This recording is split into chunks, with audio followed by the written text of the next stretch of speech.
বন্ধুরা, তোমরা কেমন আছো? আশা করি তোমরা খুব ভালো আছো। আমিও খুব ভালো আছি। আজকে তোমাদের আমি নিরামিষ পটল আলুর তরকারি করে দেখাচ্ছি। আর নিরামিষ পটল আলুর তরকারি কিন্তু দারুণ খেতে লাগে বন্ধুরা। চলো বন্ধুরা, রেসিপিটা শুরু করা যাক। আগে তোমাদের দেখিয়ে দিই পটল আলুর তরকারি করার জন্য কী কী নিয়েছি। দেখো বন্ধুরা, পটল নিয়েছি, আলু আছে, ধনেপাতা আছে, কাঁচা লঙ্কা আছে, টমেটো, আদা বাটা আর জিরে গুঁড়ো দিয়ে কিন্তু পটল আলুর তরকারি করব। বন্ধুরা দেখো, কড়া বসিয়ে দিয়েছি, কড়ার মধ্যে সর্ষের তেল দিয়ে দিয়েছি অল্প করে। সর্ষের তেল দিয়েই কিন্তু আজকে নিরামিষ পটল আলুর তরকারি করব। বন্ধুরা দেখো, আমি কিন্তু কড়া বসিয়ে দিয়েছি, কড়ার মধ্যে সর্ষের তেল দিয়ে দিয়েছি। তেলটা গরম হলে প্রথমে আমি আলুটা দিয়ে দেবো।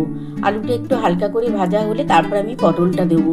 নিরামিষ পটল আলুর তরকারি কিন্তু দারুণ খেতে লাগে। আর টমেটোর পরিমাণ একটু তোমরা বেশি করে দেবে, দেখবে টক টকভাবে করলে পটল আলুর তরকারিটা ভীষণ সুন্দর খেতে লাগবে। বন্ধুরা দেখো, তেলটা গরম হয়ে গেছে, আমি একটু গোটা জিরে ফোড়ন দিলাম, দিয়ে এবার আলুগুলো আমি দিয়ে দিচ্ছি।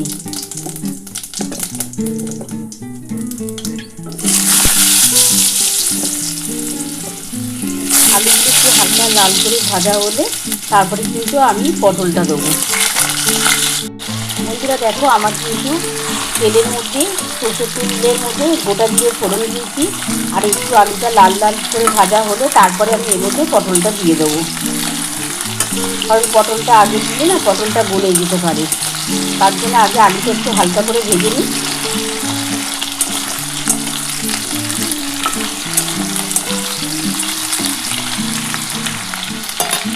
এবার আমি পটলটা দিচ্ছি বন্ধুরা।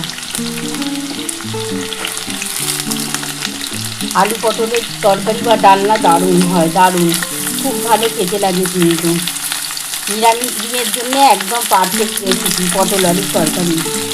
কারা কারা পটল পছন্দ করো বন্ধুরা অবশ্যই জানিও। পটল ভাজা খেতেও দারুণ লাগে।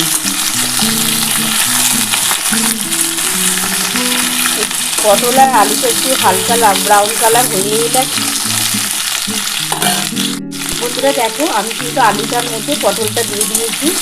আলু আর পটলটা হালকা করে ভাজা হয়ে গেলে আমি এর মধ্যে টমেটো দিয়ে দেবো। টমেটো, আদা, গোটা জিরে তো দিয়েছি, গুঁড়ো জিরে সব দেবো। তোমরা দেখতেই পাবে আমি কিছু দিচ্ছি। আগে একটু ভাজা হয়ে যাক। বন্ধুরা দেখো, এই যে পটল আলু তরকারি করার জন্য আদা কিন্তু বাটা হয়ে গেছে।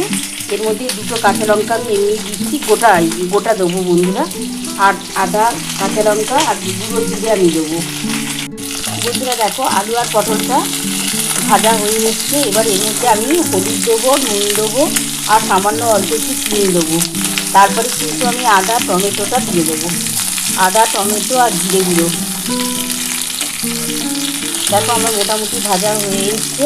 এবার এর মধ্যে হলুদ দেবো, নুন দেবো আর চিনি দেবো। বন্ধুরা দেখো, এর মধ্যে আমি কিন্তু এবার নুন দিয়ে দিচ্ছি। আমি 2 চামচের মতো নুন দেবো।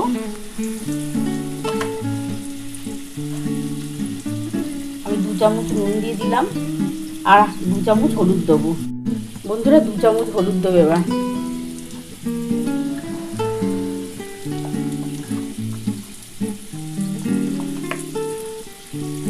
2 চামচের মতো হলুদ দিয়ে দিলাম। আর চিনি দেবো, সামান্য অল্প একটু চিনি দিচ্ছি। নিরামিষ পটলের তরকারিতে একটু চিনি না দিলে টেস্ট হয় না, সামান্য একটু চিনি দিয়ে দিলাম। আর একটুখানি কাশ্মীরি লঙ্কার গুঁড়ো দেবো, অল্প একটু কাশ্মীরি লঙ্কার গুঁড়ো দেবো। দেখো, খুবই অল্প করে একটু কাশ্মীরি লঙ্কার গুঁড়ো দিয়ে দিলাম। এবার এটা ভালো করে একটুখানি সমস্ত কিছু দিয়ে একটু ভাজা ভাজা করে নিই। হলুদ, নুন, চিনি আর অল্প একটু কাশ্মীরি লঙ্কার গুঁড়ো দিয়েছি। আর কাঁচা লঙ্কা মাঝখান থেকে চিড়ে আমি আদার সাথে দিয়ে দিচ্ছি।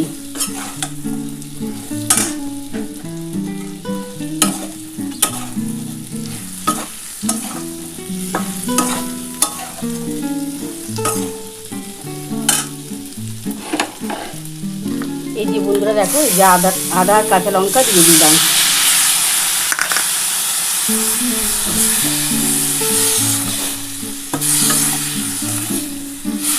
এবার এর মধ্যে আমি টমেটো দিয়ে দিচ্ছি।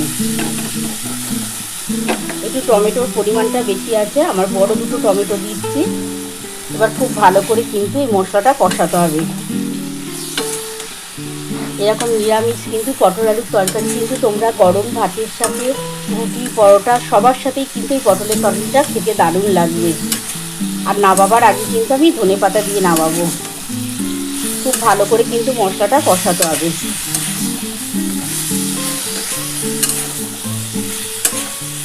যতক্ষণ না টমেটোটা আলু আর পটলের সাথে গলে যাচ্ছে ততক্ষণ কিন্তু ভালোভাবে কষাতে হবে।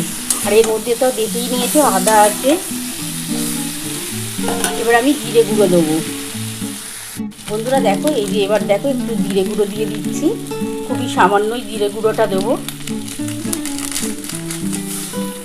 আজকে জিরে আর বাটিনি, জিরে গুঁড়োটা এমনি দিচ্ছি। ভালোভাবে কষিয়ে নিতে হবে। বন্ধুরা দেখো, জিরে গুঁড়ো দিয়ে দিয়েছি। এবার ভালো করে কিন্তু কষাতে হবে মশলাটা। আদা, টমেটো, জিরে গুঁড়ো, কাঁচা লঙ্কা, একটু কাশ্মীরি লঙ্কার গুঁড়ো, হলুদ, নুন, চিনি সব কিছু দিয়েছি বন্ধুরা। ভালো করে এটা কষিয়ে নিতে হবে। যতক্ষণ না টমেটোটা গলে যাচ্ছে কষাতে কষাতে ততক্ষণ কিন্তু এইটাও ভালো করে কষাতে হবে। যতটা ভালো করে তোমরা মশলাটা কষাতে পারবে ততটা কিন্তু এই পটল আলুর তরকারিটা খেতে ভালো লাগবে। একটু সামান্য জল দিচ্ছি বন্ধুরা, একটু জল দিয়ে কষাচ্ছি, নাহলে কড়াটার মধ্যে লেগে যেতে পারে, তো তার জন্য একটুখানি অল্প করে জল দিয়ে ভালো করে কষাবো। দেখো মোটামুটি কিন্তু আমার ভালোভাবেই কষানো কমপ্লিট হয়ে গেছে। কাঁচা লঙ্কাটা কিন্তু আমার মাঝখান থেকে ছিঁড়ে দিয়েছি। খুব বেশি ঝাল দিলাম না আজকে, অল্প ঝাল দিয়ে করলাম। আর কাশ্মীরি লঙ্কার গুঁড়োটা শুধু দিলাম একটু কালারটা ভালো আসবে তার জন্য।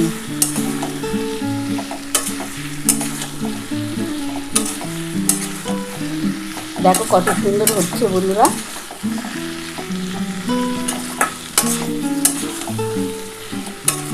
খুব ভালোভাবে কষিয়ে নিই বন্ধুরা। কষাবার পর আমি কিন্তু জল দিয়ে দেবো। আর নামাবার আগে ধনেপাতা দিয়ে তারপর আমি নামাবো।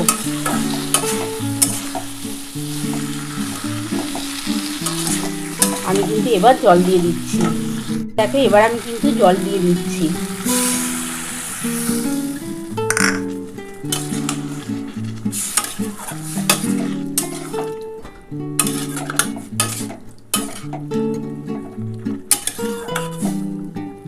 এবার ওপর থেকে আমি ধনেপাতাটা দিয়ে দিলাম, দিয়ে আমি ঢাকা দিয়ে দেবো। 5 মিনিটের মতন গ্যাস আস্তে করে ঢাকা দিয়ে রাখবো। আশা করা যায় 5 মিনিটের মধ্যে হয়ে যাওয়ার কথা, কারণ যা কষিয়েছি তাতেই কিন্তু আমার আলুটা ভালো সেদ্ধ হয়ে যাওয়ার কথা আছে। আলু পটল দুটোই সেদ্ধ হয়ে যাবে। আমি ভীষণ সুন্দর করে কষিয়েছি। আমি এবার গ্যাসটাকে আস্তে করে ঢাকা দিয়ে দিচ্ছি। 5 মিনিটের মতন ঢাকা দিয়ে রাখবো।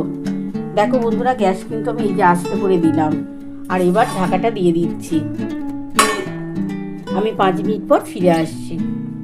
বন্ধুরা দেখো, আমি 5 মিনিট পর ফিরে এলাম। এবার ঢাকাটা একটু খুলে দেখি আমার পটলের তরকারিটা কতটা হলো। আমার কিন্তু গ্যাস আস্তে করা আছে বন্ধুরা। দেখো